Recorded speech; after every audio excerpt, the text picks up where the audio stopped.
gusto que hayan venido y sobre todo, pues yo lo que hago siempre es rezar mucho por los que me van a escuchar. Le pido, Dios mío, que lo que yo diga les sirva de verdad, y es lo que pretendo.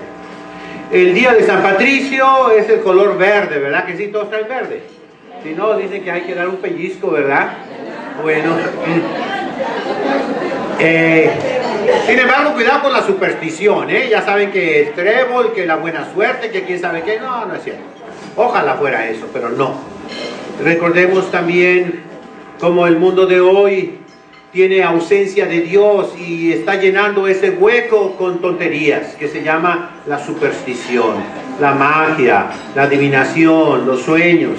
Si ustedes van a cualquier librería de aquí de la ciudad de Tijuana, en San Diego también, van a ver que los más libros que se venden, aparte de pornografía, son de magia, son de religiones nuevas.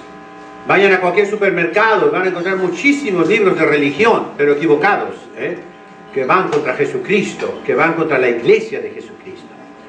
Hoy me han pedido, y con muchísimo gusto acepté, que les hable de la presencia real de Jesucristo, nuestro Señor, en la Santísima Eucaristía. Es un tema que yo quiero englobarlo en una exhortación al martirio.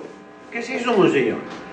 Miren, comencé hace unos 25 años a redactar 124 volúmenes de textos originales de toda la literatura latina, griega y semítica.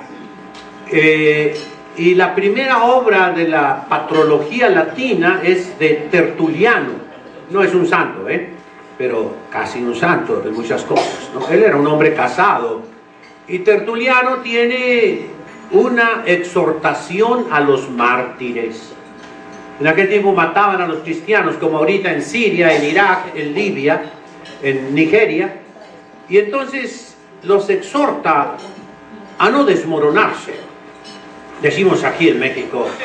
En México decimos, no te rajes, no te desmorones, no te rompas. Así, el día de hoy, nos encontramos en un momento de prueba muy grande, en que Dios nuestro Señor, que tanto te ama, quiere que le pruebes si de veras también tú lo amas. Y esa prueba puede ser la muerte, como fue para esos 25 egipcios que les cortaron la cabeza por ser cristianos y murieron pronunciando el nombre Yeshua Mashiach, de Jesús el Mesías, de Jesucristo. Como esos otros 45 que murieron quemados vivos dentro de la iglesia. Como innumerables niños y niñas que han sido crucificados en Siria. Como esos cientos de jóvenes que han sido vendidos a la esclavitud en Nigeria. Asesinados porque son cristianos. Eso es la prueba máxima de amor, dice Jesucristo. Nadie ama tanto como el que da la vida por aquel que ama. Y la iglesia es muy estricta en la valoración de los milagros. Tiene tribunales pontificios. Yo he pertenecido a 2 de ellos, como defensor del diablo en uno de ellos, como fiscal, como promotor de justicia, defensor de la fe, y en otro como presidente, como juez principal. Y se analiza la vida del pretendido santo, se examinan a fondo hasta 60 médicos, la mayoría de ellos descreídos, ateos, que no son católicos, que examinen el pretendido milagro, la pretendida curación. Y solo así se admite. En cambio, en el caso de los mártires, no se necesita que haya ningún milagro. No se necesita que hayan sido personas virtuosas. Pudieron haber sido como el buen ladrón, que fue un malhechor toda su vida. Pero en el momento culminante de su vida, es decir, en la muerte, dio su vida por Cristo. Acuérdate de mí cuando estés vaganta en el jardín, en el Edén, en el paraíso. Hoy mismo estarás conmigo en el paraíso, le dice Cristo. El martirio, ¿qué cosa es? Ser testigos, dar testimonio, atestiguar la fe de Jesucristo. Para poder hablar del Santísimo Sacramento del altar, y perdonen que no me haga así, pero tengo que hacerlo cada vez que lo pronuncio, necesitamos fe. Y dice nuestro Señor Jesucristo, cuando regrese el Hijo del Hombre, ¿encontrará fe? La respuesta es no. La fe, dice el Apocalipsis, se resfriará. Y el día de hoy, eso es lo que vemos en todas partes. No hay fe. Nadie cree en Dios. Todo el mundo dice que sí. Pero cuando llega la prueba, nos rajamos, nos doblamos, nos desmoronamos, nos derretimos. ¿Cuáles son esas pruebas? Ay, mis hermanos, son cosas que les van a disgustar a ustedes y a mí, porque son desagradables. Las pruebas son pruebas de amor, nada más y nada menos. ¿Cómo se prueba tu amor a Dios? Se prueba el viernes de Cuaresma no comiendo carne. Se prueba el Viernes Santo no yéndote a la playa. Se prueba el domingo no trabajando sin verdadera necesidad. Se prueba al levantarte en la mañana para ir a misa. Hay miles de ocasiones a cada momento en que podemos probarle nuestro amor a Jesucristo. Vamos a ver que nosotros le fallamos. ¿Él nos falla a nosotros? No. ¿Cuál es la prueba que Él nos dio de que nos ama? Una sola, quedarse con nosotros en las buenas y en las malas, en la salud y en la enfermedad, sí, hasta que la muerte nos una. En el matrimonio nos separa. Con Dios nuestro Señor la muerte nos une con Él. Quiero hablarles de un sacramento, son 7: bautismo, confirmación, penitencia, comunión, unción de los enfermos, orden sacerdotal y matrimonio. El central es la Santísima Eucaristía, fuente de todos los demás sacramentos. Jesucristo vio una multitud inmensa, una turba numerosa que tenía hambre y las vio como ovejas desbalagadas sin pastor, perdidas en un día de niebla. Y se conmovió, sus entrañas se movieron. Y le dice a sus apóstoles, denles ustedes de comer, porque van a desfallecer. Ya le consiguieron 5 panes y 2 pescados. Los multiplica Jesucristo para 5,000 personas. Y lo buscan, lo quieren hacer rey. Y entonces aprovecha nuestro Señor, capítulo 6 de San Juan. Yo soy el pan verdadero bajado del cielo. Sus padres en el desierto comieron el maná, pero murieron. El que coma mi cuerpo y beba mi sangre no morirá eternamente. Yo lo resucitaré en el último día. Tomad y comed, tomad y bebed. Esto es mi cuerpo, esta es mi sangre. Los protestantes, facilito, lo interpretan como símbolo. Esto simboliza mi cuerpo, esto simboliza mi sangre. Nosotros no. Nosotros creemos en su palabra, que es palabra creadora con la que se hizo el universo, el cielo, la tierra y todas las cosas. Palabra de Cristo que no nos engaña ni se engaña a sí mismo.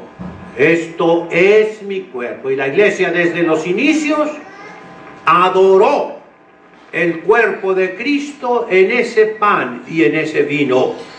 Ahí está su sangre, su alma humana, su divinidad. Y por eso la iglesia le pone una lámpara encendida que debe ser viva, de aceite, de cera. Lo cubre con una cortina, una escena, en griego se dice, eskenos en gemín, habitó entre nosotros. Y así adoramos en el Santísimo Sacramento, en el Sagrario, en el Tabernáculo, a Jesucristo, verdadero Dios y verdadero hombre. ante los reyes, ante los emperadores, siempre se hicieron reverencias. Y recordemos que la democracia, históricamente, yo no digo si está bien o está mal, digo históricamente, fue impuesta a la fuerza.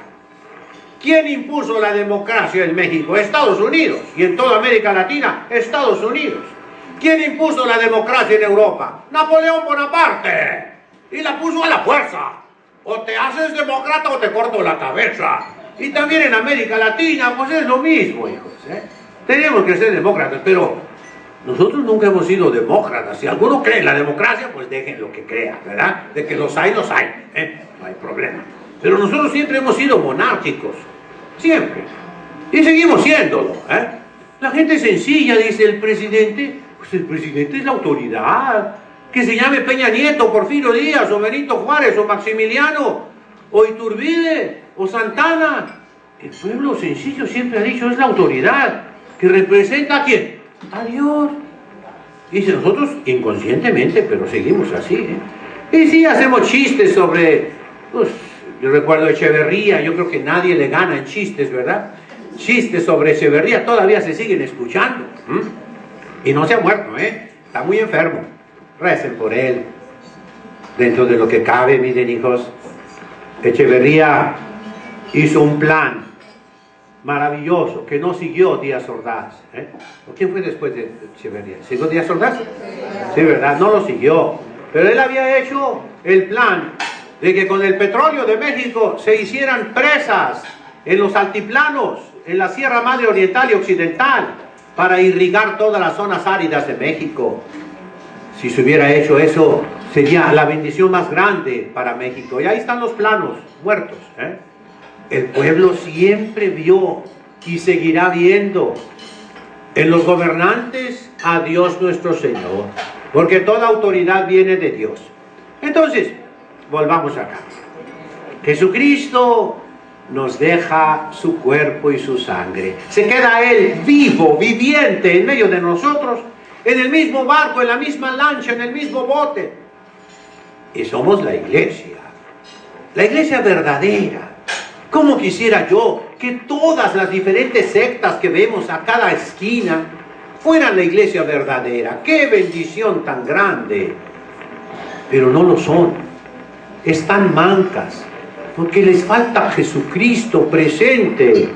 ¿No tienen en la Biblia? Claro que sí está en la Biblia, pero la Biblia se presta a muchas interpretaciones equivocadas. Y ya ven ustedes, ahorita hay 40,000, yo pensé que eran todavía 30,000, no, hay 40,000 sectas derivadas del cristianismo, y en pleito unas con otras. Únicamente se unen para combatir a la Iglesia Católica, que es la verdadera. Todas se doblan ante el aborto, ante la píldora, ante la anticoncepción. Todas se doblan, se desbaratan delante del condón, delante de la operación para no tener hijos, delante del adulterio. Todas aceptan a los adúlteros. La única es la Iglesia Católica. Y que te pone a prueba a ti. No le rías el chiste, no le aplaudas. El aborto es un crimen, es un asesinato. El adulterio es un crimen, es una ofensa a Dios, es un pecado grave.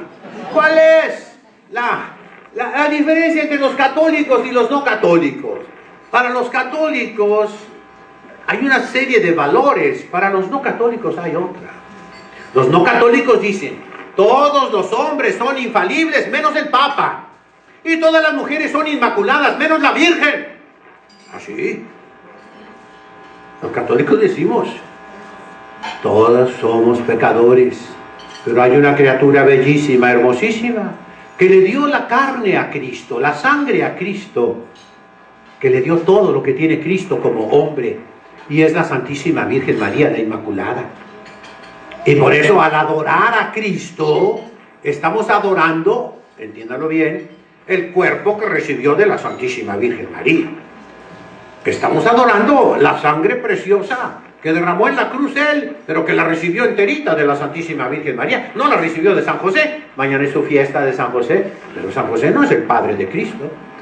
Lo decimos, es putativo. La palabra suena feo en español, hombre, aquí.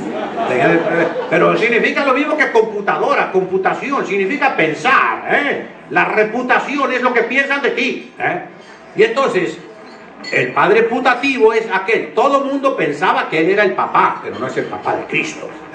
El padre nutricio le decimos, porque es el que nutrió, el que mantuvo a la Sagrada Familia. Pero no es el padre, puedo decir padre adoptivo. Jesucristo es hijo del Padre Celestial. Fue concebido por obra del Espíritu Santo, de una virgen. La Santísima Virgen fue virgen, antes del parto, en el parto, después del parto. Virgen purísima. En griego, aei partenos, la siempre Virgen María. Siempre Virgen María. Ella nos dio pues ese cuerpo. Estuvo 9 meses en su seno. Así fue a visitar a Elizabeth con el niño que era Juan Bautista en su seno. Y saltó de gozo en el seno de Elizabeth ese niño, Juan Bautista, al contacto con la Virgen, que como Guadalupe, bueno, en España está la Macarena, ¿verdad? La Virgen de Guadalupe, etcétera. Pero ¿qué cosa es sino el guardarropa de una mujer bella y hermosa? La Virgen María se puede vestir de Fátima, de Lourdes, de la Salet, de la Macarena, de Guadalupe, de la Virgen de San Juan de los Lagos, de la Virgen del Cobre. Son trajes de un guardarropa, de una mujer bella, de la Santísima Virgen, ¿verdad? ¿Cómo llegó a México? La Virgen de Guadalupe llega embarazada. Ya lo sabemos, se aparece el 22 de diciembre, que equivalía en aquel entonces, en el calendario juliano, al 12 de diciembre, cuando el sol se acerca a la tierra. Ya vamos, el día 21 de marzo, es el equinoccio de primavera.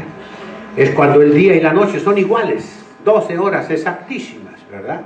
Pero el solsticio de invierno es cuando el día es más chico y la noche más grande. Pero ese mismo día comienza a crecer el sol, a acercarse más a la tierra, así pudiéramos hablar, ¿verdad? Y ella viene con el niño Jesús en su seno. Coatl-chope, el águila que desciende, así, Cuautla, Cuautli, Cuautlatohuaque. Cuautla significa águila, que desciende, que viene a darnos a Jesucristo. La Santísima Virgen, pues, está al inicio de la Eucaristía. Ella dio el pan. Ella es ese horno ardiente de caridad, de amor, donde nace el niño Jesús, que se nos dará a nosotros como pan calientito, sabroso, riquísimo, que nos da la vida eterna. Entonces, ¿cuál es la fe cristiana? No es la fe de Lutero, que fue un sacerdote renegado. Al inicio le dio miedo tocar este sacramento y dijo que ahí estaba presente Jesucristo con su cuerpo, su sangre, su alma y su divinidad. Pero un poquito después, ya casado con una ex monja, ya habiendo perpetrado terribles crímenes en contra de los campesinos a quienes lanzó a la guerra, y después los traicionó y se alió con los nobles, entonces ya dice, no es transubstanciación, es impanación. En ese pan, por un momento está Jesucristo.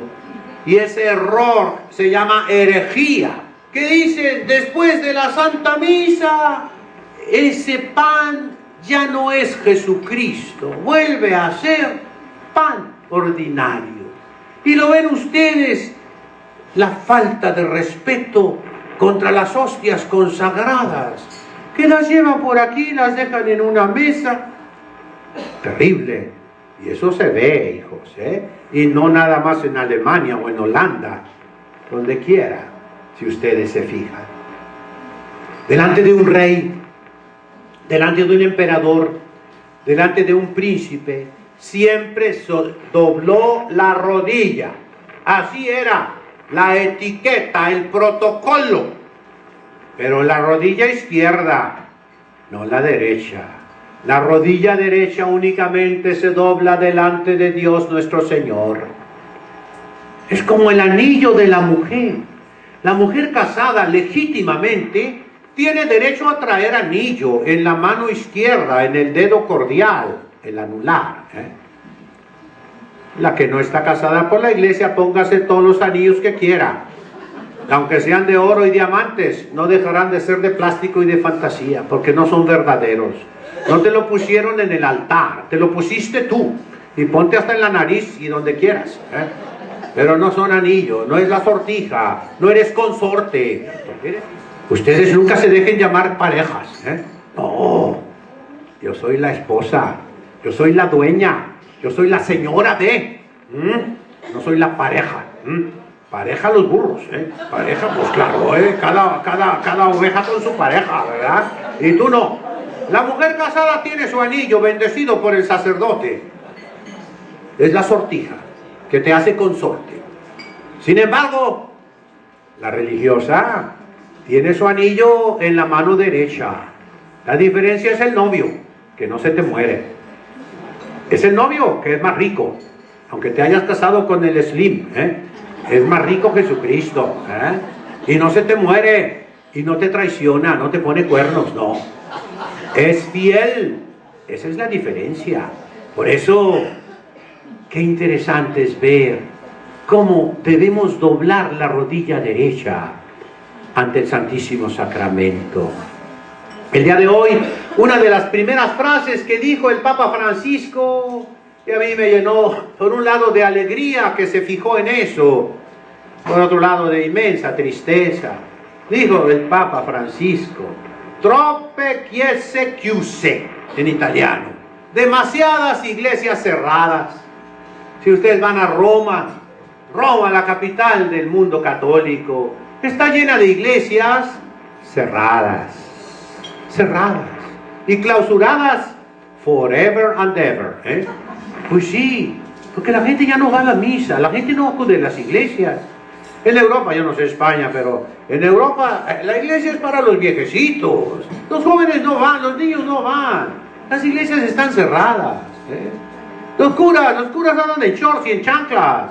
Los curas andan de vacaciones. Los curas ya no son los sacerdotes de antes. Es triste, pero así es. Es un hecho. La fe se ha resfriado. Desde el momento en que se comenzaron las misas en la tarde, lo cual nadie niega que tiene un grande valor pastoral, pero se acabó la exposición del Santísimo Sacramento, se acabó la bendición con el Santísimo, se acabó el rosario, se acabaron las vísperas, se acabaron las asociaciones piadosas que velaban perpetuamente ante nuestro Señor. Y quedan como reliquias para Semana Santa. No quiero hablar de Sevilla, pero por decirlo así, esas cofradías es una vez al año que se reúnen y nada más para el Viernes Santo. Y el año nada, ahí no hay nada. Iglesias desiertas, sagrarios abandonados, conventos vacíos, seminarios huecos, sacerdotes secularizados, monjitas modernas. La edad promedio de las monjitas ahorita en Estados Unidos son 70 años. Y hablen con cualquier monjita de 70 años y vas a decir: ay, va a ser una viejecita piadosa, fervorosa, religiosa. No, hombre, son activistas sociales tremendos de izquierda, furiosas, furibundas, feministas. Esa es la realidad. El castigo de Dios que merecemos porque nosotros no sostuvimos la prueba, fallamos en el examen. Y ese examen se llama martirio. La mamá de 2 muchachos que murieron decapitados, les cortaron la cabeza, los musulmanes en Libia. Un hermano de ellos fue entrevistado por la televisión egipcia, cosa muy rara porque ahí también son musulmanes, ¿verdad? Pero tal vez por simpatía, le preguntaron cuál fue la reacción de su mamá. ¿Y saben lo que dijo la mamá? Ya me escucharon algunos, ¿verdad? Lo repito. Si yo me encuentro uno de esos asesinos de mis hijos, ¿qué haría yo? Lo invito a comer a mi casa y le hago fiesta, porque por él mis 2 hijos ya están en el cielo. Palabras de una madre cristiana, donde no entra la venganza, donde entra la fe más grande. Nosotros estamos a la prueba, mis hermanos, el día de hoy, y estamos fallando delante del aborto. Todos cerramos un ojo, los dos, nos hacemos tontos, y pues yo nada más le presté el carro para ir a Chulavista, yo le di la dirección del internet, yo le saqué la visa y el permiso, pero en sí no estoy de acuerdo. Le dije que no abortara, pero pues ni modo. Y la pobre, ¿cómo cree que está? Es cuando más me necesita ahorita, ¿verdad? Y cuchi, y tanto peca el que mata a la vaca como el que le detiene la pata. Fallaste ante el aborto. Y el adulterio, ay, pues es la segunda esposa. Yo conocí la primera, ahora me trajo otra mujer. Ay, pues ¿qué voy a hacer? Si es mi pariente, mi amigo, mi comadre, pues lo recibo, ¿verdad que sí? ¿Y qué te dice Jesucristo? El hombre que abandona a su mujer y se junta con otra comete adulterio. La mujer que deja a su marido y se junta con otro comete adulterio. Y los adúlteros nunca, nunca llegarán al reino de los cielos. ¿Y tú estás de acuerdo? Por las conveniencias sociales. Fallaste en la prueba. No le tienes amor a Dios. No eres testigo de Cristo. Te ganan los testigos de Jehová. Ahorita los vi con el calorón, con el solazazo en la calle. Eso se gana en el cielo. Están equivocados, pero se van a ir al cielo. Lo más seguro que sí, más que nosotros, porque nosotros por Jesucristo no podemos sufrir nada, absolutamente nada. Y así infinidad de cosas, pasando por el condón, por los métodos anticonceptivos, que son pecado mortal, por las operaciones para no tener hijos. Nuestro amor a Jesucristo no es total. Por eso estamos ciegos. Dice, bienaventurados los limpios de corazón, porque verán a Dios. Para ver a Jesús en la Santísima Eucaristía, para verlo realmente, se necesita la pureza. Se necesita un corazón arrepentido. Se necesita un corazón que le pida perdón a Dios, que examine su conciencia, que se confiese y que proponga no volver a pecar. Ahí está el misterio, que Dios revela estas cosas a los sencillos y humildes de corazón, a los niños, y las esconde a los soberbios, a los creídos, a los que se creen impecables, a los que dicen, yo todo lo hago bien, pero vas en contra de la ley de Jesucristo. Entonces, qué cosa tan maravillosa si fuéramos humildes. Descubriríamos la presencia de Cristo aquí en la tierra con nosotros. Sí está, y es el cielo, y ya no tenemos la bienaventuranza. El que me come vivirá eternamente. Pero eso no es para después, es ya ahorita. Si tú comulgas en gracia de Dios, si tú comulgas con fe, tienes al Rey del cielo y de la tierra en tu pecho. Por eso se usa la vela de la primera comunión y se prende cuando el niño recibe la hostia y el padrino, la madrina tienen la vela encendida. Porque en ese momento está Dios. Y tú te conviertes en un sagrario, en un tabernáculo, igual que el seno purísimo de la Virgen, que contuvo a Jesucristo dentro de ella para nuestra adoración. Hoy el mundo necesita esto, mis hermanos. Es el refresco, es el alivio en tanta y tanta tristeza. El mundo muere de frío, al mundo le falta Dios. El mundo está en la desesperación y corre desesperado hacia el suicidio. Por todas partes vemos que el mundo tiene soledad. La iglesia te dice, tú eres hijo de Dios, heredero del cielo. Tú naciste para conocerlo, para amarlo, para servirlo en esta vida y después gozarlo. Tú tienes una dignidad y vales no por lo que hagas. Y vales no por tu salud. Vales porque estás hecho a imagen y semejanza de Dios. Aunque tu rostro esté desfigurado, aunque no tengas la salud, tú vales, porque Dios te amó inmensamente, infinitamente, porque murió por ti en la cruz. Y por eso la Santísima Eucaristía, mis hermanos, es el consuelo que necesita la humanidad. Allí de rodillas, en la iglesia sola, ahí donde arde esa lamparita pequeña que te dice, estoy contigo, soy Emmanuel, Dios con ustedes. Ahí está el consuelo de esta vida. La vida es muy bonita, claro que sí. Comienza siempre llorando y así llorando se acaba. Pero qué a gusto se llora. Tanto que ni los santos se quieren morir. Nadie se quiere morir. No, Que se mueran los feos, que se mueran los feos. Pero no quieren, los feos no se quieren morir tampoco, ¿verdad que no? Dios nos hizo para la vida, y la vida en abundancia, y Él es nuestra vida. Yo soy el camino, la verdad y la vida. Él es nuestra vida. Por eso la Sagrada Comunión, qué dicha poderla recibir, y qué tristeza que tú no puedas comulgar. Ahora, si comulgas en pecado, te comes y bebes tu propia muerte. Pecado mortal, sacrilegio, te comes y bebes tu propia condenación al infierno. Para unos es la vida, para otros es la muerte, la Sagrada Comunión. Y el demonio quiere que todos comulguen, sí, todos. Oves et universa pecora, los bueyes, los buitres y todos, coman, vénganse todos a comulgar. Eso le conviene al demonio porque gana más gente.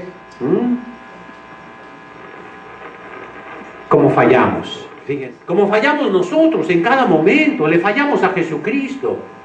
Y Él no quiere eso. Por eso se llama el pan de los fuertes. La Eucaristía, ahí está presente Jesucristo para darte fuerza para el combate. Porque viene el martirio, mis hermanos, y viene pronto. Cada uno de ustedes está poniéndose a la prueba y va a ser más duro. ¿No me creen? Vayan ustedes a Venezuela, ya está maduro ahí, el tiempo está maduro. ¿Quieres comprar arroz? Tu huella digital, Si no, no puedes comer, ¿oíste? Y para que te den el registro de tu huella digital, tienes que estar de acuerdo con el gobierno. Si el gobierno te dice rojo, aunque sea blanco, tienes que decir rojo, ¿oíste? Si no, no comes. Lo dice el Apocalipsis, la marca de la bestia. Y así va a venir en todas partes. Nosotros vamos a tener que estar de acuerdo con Arrio, el primer hereje, fue un sacerdote. Nestorio fue obispo, arzobispo, patriarca de Constantinopla, y es un hereje. Lutero fue sacerdote, Calvino sacerdote, Zwinglio sacerdote. El arzobispo de Inglaterra no se dobló, Juan Fisher, y le cortaron la cabeza. Todos los sacerdotes y obispos de Inglaterra que no estuvieron de acuerdo con el rey Enrique VIII, con su divorcio, les cortaron la cabeza. Y muchísimos se doblaron y ahora se llaman anglicanos o episcopalianos y no son sacerdotes. Y aquí los tenemos en Tijuana y en San Diego. Parece la Iglesia Católica, tienen a la Virgen de Guadalupe, todo parece igual, parece, pero no es. No es. ¿Por qué? Porque se doblaron y Dios los castigó. Nosotros también tenemos el pan de los fuertes que nos ayuda a mantenernos fieles, porque esa prueba viene y viene a grandes pasos y ya está aquí. Y es una prueba que va a lo más íntimo de cada uno de nosotros. ¿Tú estás conmigo o estás contra de mí? Si vemos, por ejemplo, el derecho, en todas partes, no nomás en México, Antiguamente se decía, el matrimonio goza del favor del derecho. En caso de duda se supone que estás bien casado.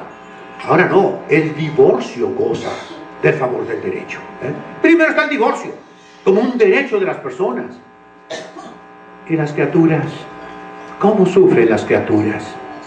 Por eso la Eucaristía, volvamos, es un crisol, es una piedra filosofal que al tocar todo lo transforma. Primero te exige pureza. Tú no puedes comulgar si no estás bien casado. Tú no puedes comulgar si no estás arrepentido. Tú no puedes comulgar si no te confiesas y pones en orden tu vida. Pero si lo haces, viene Jesús a ti. Viene a consolarte, viene a ayudarte, viene a acompañarte. Que no te sientas solo. La vida es muy dura. Y conforme vamos pasando en los años, yo ya llegué, bueno, todavía estoy joven, 67, pero ya llevo 6 inyecciones en los ojos, y la semana entrante viene la 7ª, ¿Ves la aguja que te viene así, mira, al mero ojito, y no te duele, te da poquita molestia, pero qué alivio cuando te sacan la aguja, ¿verdad? Porque te la dejan ahí y cambian jeringa, y te parece una eternidad. Tú también vas a llegar a viejo, vas a llegar a vieja, y vas a ver que tus hijos se casaron, se fueron, y vas a darte cuenta poco a poco que te vas quedando solo.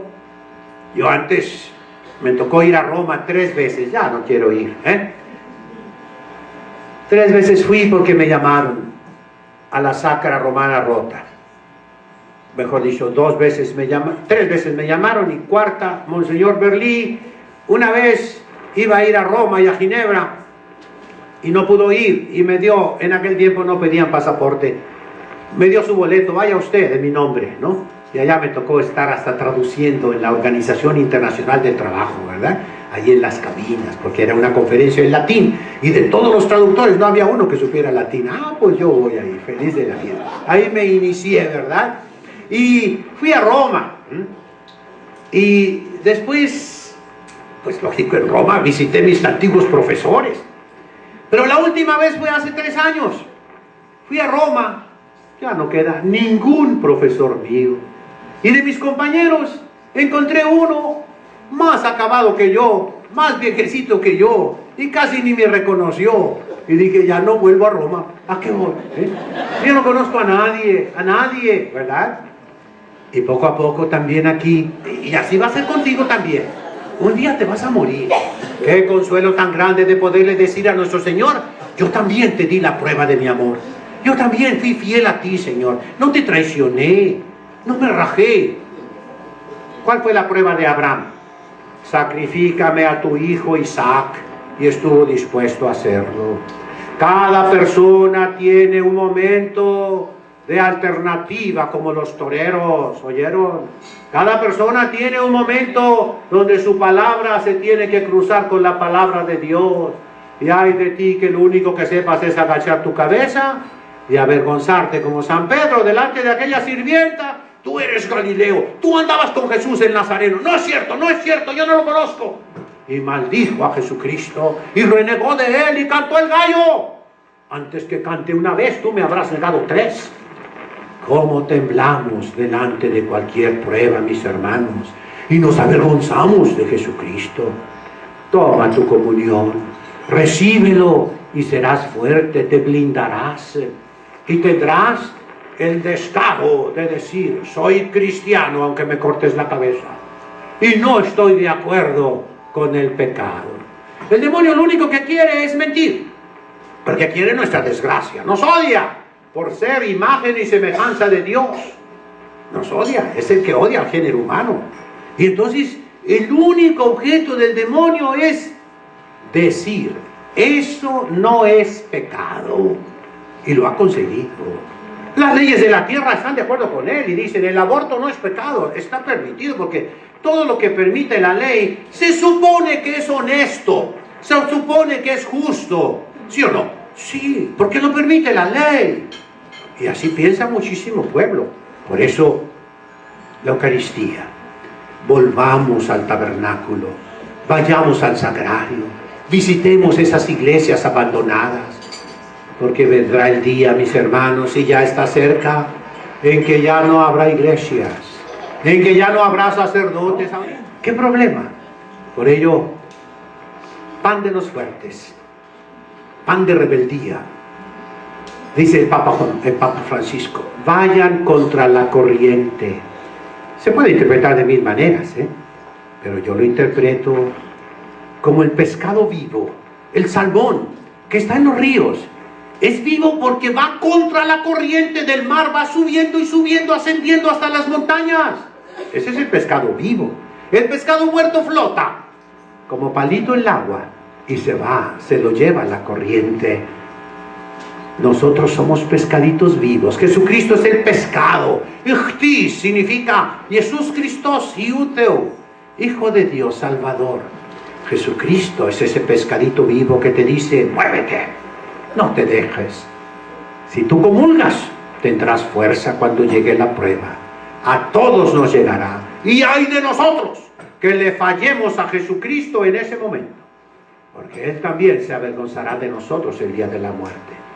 Que amemos la Eucaristía, que la visitemos, que cuando vean un templo y tengas un momentito, estaciones tu carro, lo cierres bien y te metas a la iglesia. Que si tienes la dicha de vivir cerca de una iglesia y escuchas la campana, si es que la tocan todavía, Pero si tú la escuchas, acuérdate que es la voz de Dios que te está llamando a misa. El demonio a la oreja te está diciendo: deja misa y rosario, sigue durmiendo. Sí, el demonio te dice: no te levantes. O en todo caso, levántate a correr. Sí, esa es la misa de hora. Todo el mundo corre y nadie adelgaza. No. Levántate a misa. Aprovecha que todavía hay misas, porque llegará el momento en que vas a buscar misa y ya no va a haber. Ahorita para bautizar una criatura es un drama. Miles de trámites y problemas, que retiros, que reuniones, que ven para acá, que ven para allá. Para confirmar son 4 años. Para primera comunión son 4 años, una carrera universitaria. Sí, señor. Las carreras ahora son de 3 años. Y para la criatura no, 4. Para casarse, 1 año. Medio año. Preparación, retiro. Y dura más la preparación de lo que dura el matrimonio. Se divorcian al año, ¿verdad? Qué triste, mis hermanos. Peca a tu hermano, llámalo, díceselo. Entre 2 o 3 díganselo. Si no hace caso, dilo a la iglesia, y si no, ni lo saludes. Pero tú saludas al ladrón, corres con el adúltero, estás de acuerdo con el narcotraficante, le ríes el chiste al abortero, te sientes bien en compañía de todos, no manifiestas tu reprobación, porque no estás con Jesucristo. Es mentira eso de que renuncias a Satanás. Sí, renuncio. Mentiroso, hipócrita. Dios te está llamando en este momento a que seas fiel. Como Él es fiel, Él no nos abandona. Y miren, si se quema una iglesia, se queman también las hostias. Se quema junto con nosotros. En esa iglesia que se quemó, ahí estaba Jesucristo en la Eucaristía y también se quemó. Jesucristo se queda hasta el final con nosotros. No nos va a abandonar nunca. Como el pequeño Tarcisio, el patrono de los acólitos, aquel niño en el tiempo de las catacumbas llevaba la Santísima Eucaristía, la comunión a los prisioneros, y lo agarraron y le quisieron arrancar la hostia. Él la consumió y murió apedreado, y es el patrono de los acólitos por el amor a la Eucaristía. México, España, ustedes tuvieron persecución 10 años después que nosotros. Nosotros en el 26, ¿cuántos de nuestros abuelos murieron? ¡Viva Cristo Rey! ¡Viva la Virgen de Guadalupe! En España, 10 años después, en el 36, ¿cuántos murieron? ¿Cuántas iglesias incendiadas? Dios nuestro Señor nos va a poner a la prueba, mis hermanos. Ahorita despreciemos a los musulmanes, sí, Señor. Yo llevo años estudiando árabe, quiero enseñárselo a mis monjitas también. Acabo de comprar comentarios al Corán, al Hadith, en árabe y en inglés, lo más que puedo, porque viene, hijos, y viene fuerte. Los musulmanes se están multiplicando. Cada hombre musulmán tiene 6 hijos. Y los cristianos ni a medio hijo llegan. Todos son píldoras y anticonceptivos. No sé España, pero está llena Europa de musulmanes, llena por todas partes. En Francia hay más mezquitas musulmanas que iglesias católicas ya. Comer eso, Entonces, pidámosle fuerzas a Dios nuestro Señor para creer, mis hermanos. Somos los últimos católicos, no se hagan ilusiones. México siempre fiel. ¿Cuál fiel? El Papa vino 5 veces y México está peor. No es con venidas del Papa que se remedia la situación, mis hermanos. Es acá adentro. Yo y mi familia vamos a ser fieles. Yo y mi familia creo que Dios está presente entre nosotros y que nos va a dar fuerza para ser luz del mundo y sal de la tierra. Dile a esa montaña que se arranque y se arroje al mar. Es una montaña enorme, pero es de madera, es de basura. Con un cerillo la puedes quemar. Y tú eres ese cerillo porque eres luz del mundo. Es una montaña de gusanos, de caracoles, de animales, esos llenos de baba. Feos, pestilentes, corruptos. Tú eres la sal. Échale sal a esos animales y ¿qué queda? No queda nada. Así tú eres sal, que no se va a corromper. Porque si se corrompe no sirve para nada, como los católicos de hoy. Y miren, en ningún país persiguen a los que no son católicos. Persiguen única y exclusivamente a la Iglesia Católica, porque es la única peligrosa. Las sectas no son peligrosas, como ese demonio que estaba a la puerta de una ciudad amurallada, nos dicen los apócrifos de San Juan. En esto tienen razón. Y le dice el apóstol San Juan: oye, ¿qué haces aquí, diablo viejo y enfermo? Pues yo estoy encargado de toda la ciudad, pero no tengo trabajo porque ya todos están bajo mis garras, los tengo bien amarrados a todos, ¿no? Y vio un monasterio donde estaban dos monjes haciendo penitencia y oración, y había miles y miles de demonios volando arriba para hacer que cayeran ellos, ¿eh? A ti Dios te pide que le des testimonio de fe en la Eucaristía. ¿Crees realmente que Dios está presente entre nosotros? Ármate de valor, porque no estás solo. Y vas a poder decirle a esa montaña de maldad: arráncate y arrójate al mar, y te va a obedecer. ¿Por qué? Porque eres hijo de Dios, heredero del cielo. Porque tu Padre es Dios Todopoderoso, y porque está contigo. Emmanuel es la Eucaristía. Dios está conmigo. Y si Dios está conmigo, ¿quién podrá contra mí? Nadie. Caerán 10.000 a tu derecha y 1.000 a tu izquierda. A ti no te hará nada. Eso nos anime cuando llegue la prueba, que les va a llegar, que les va a llegar. Y más vale perder todo, pero ganar a Jesucristo. Y no ganar todo el mundo, pero perder tu alma. Que nosotros no le hace que perdamos nuestra vida, pero que ganemos a Dios. Estando con Él seremos felices, porque Él es nuestro premio y Él es nuestro cielo. Que esta mañana ustedes me pidieron este tema más sagrado, más sobrenatural. Esto se terminó como en una predicación en la iglesia, pero eso me pidieron ustedes. Y me dijo mi hermana Nena que fueron los jóvenes, un grupito de jóvenes, ¿verdad? Así que pidieron que les hablara de esto. Eso es una señal muy bonita, porque tal vez los viejos ya no nos importan estas cosas, y a los jóvenes sí. En el nombre del Padre, del Hijo, del Espíritu Santo. Amén.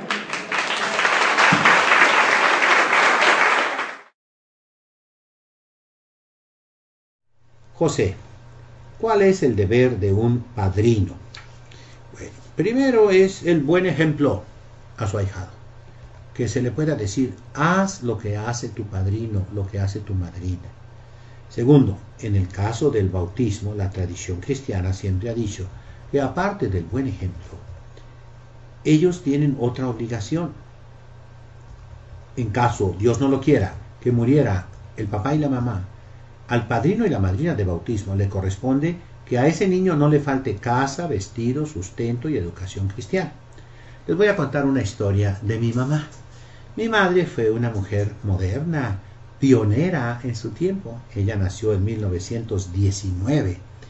Fue maestra de universidad jovencísima cuando se fundó la Universidad de Colima. Y el Club Mutualista de Colima la encargó a ella y a otras señoritas junto con ella, pero ella a la cabeza, que resolvieran el problema en Colima de los niños huérfanos. Que había un grupito de niños huérfanos y pensaban pues organizar un orfanatorio. Mi madre y sus compañeras hicieron estudio niño por niño y vieron que todos los niños que se decían huérfanos, algunos no eran huérfanos, tenían mamá o tenían papá o tenían abuelitos y que podían estar en sus familias. Otros, aquí viene el punto, tenían padrino y madrina de bautismo y entonces ellos los podían educar y de hecho lo hacían.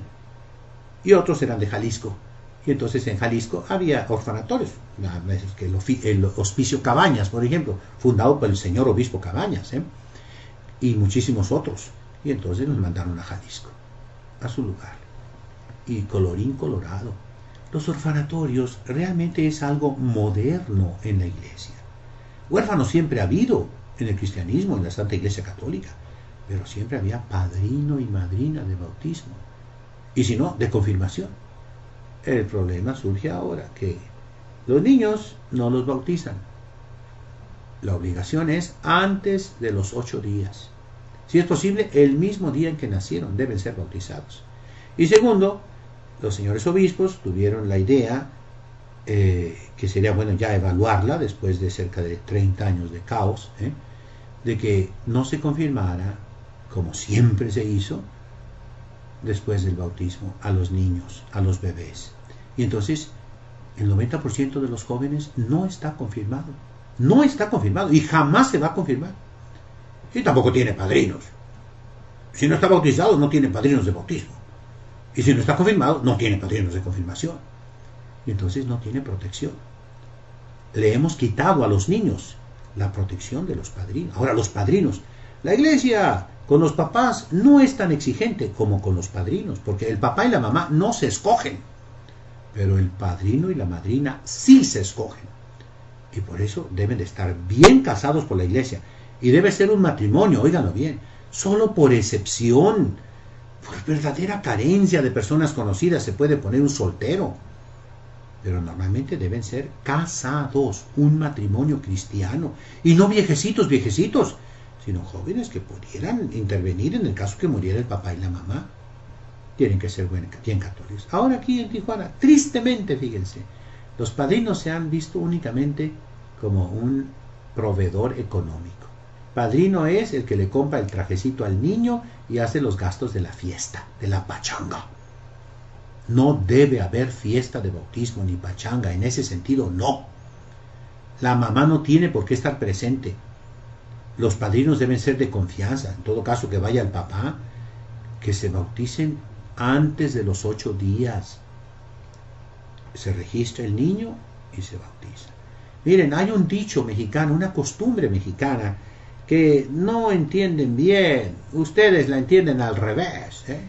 Primero comer que ser cristiano. Y vemos un hombre gordo el domingo, la mujer le dice, vieja, le dice, marido, vámonos a la Santa Misa, cállate tú, primero comer que ser cristiano. Y se atasca en la comida, ¿verdad? Y no va a misa. Y otros obliga el ayuno eucarístico. Primero comer que ser cristianos. No, entiendan, ¿cómo se originó ese dicho? Se refiere a los bebitos. Fíjense lo que refleja ese dicho.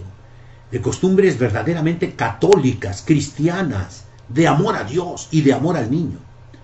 El niño se bautizaba el mismo día en que nacía. Ahí nos quedan las mañanitas todavía como un testimonio ya casi obsoleto, ya en el polvo del tiempo, que dice, el día en que tú naciste, nacieron todas las flores, y en la pila del bautismo cantaron los ruiseñores. Es decir, el mismo día que tú naciste, cantaron los ruiseñores en la pila del bautismo. Porque ese mismo día te tienen que bautizar. Pero nada. Por un lado, los sacerdotes que impiden, que ponen tantos requisitos, pláticas y pláticas, retiros, vengan para acá, vengan para allá, traigan esto, traigan lo otro, no te vamos a bautizar, y a veces hasta pagar. Qué triste es. El niño se queda sin bautizar. Y entonces tenemos ese caos. Muchísimos jóvenes no están bautizados. La gran mayoría no están confirmados. Y repito lo que dije el domingo pasado. Muchos sacerdotes dicen, el día que se quiera casar, ese día lo agarramos y se confirma. Pues te equivocas, porque nunca se va a casar por la iglesia.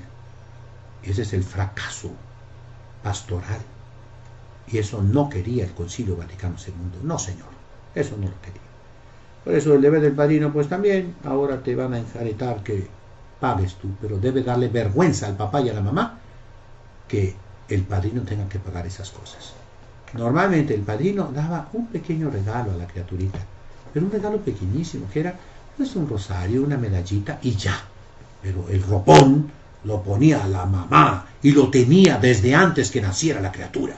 Por eso tiene 9 meses de preparación, óiganlo bien las mamás, para que tú, solo que seas una muerta de hambre, entonces sí, usted cómpreme el roponcito. Claro, una persona que no tiene medios, que de verdad no lo tiene, pues sí, el padrino, la madrina, pero no es obligación de ellos. Lo mismo en las bodas. Qué burla de las cosas de Dios cuando se ponen en las invitaciones: padrino de Pepsi Cola, padrino de cerveza, padrino de conjunto norteño, padrino de mariachi, padrino de salón, padrino de cubiertos de plástico, padrino de platos de cartón, padrino.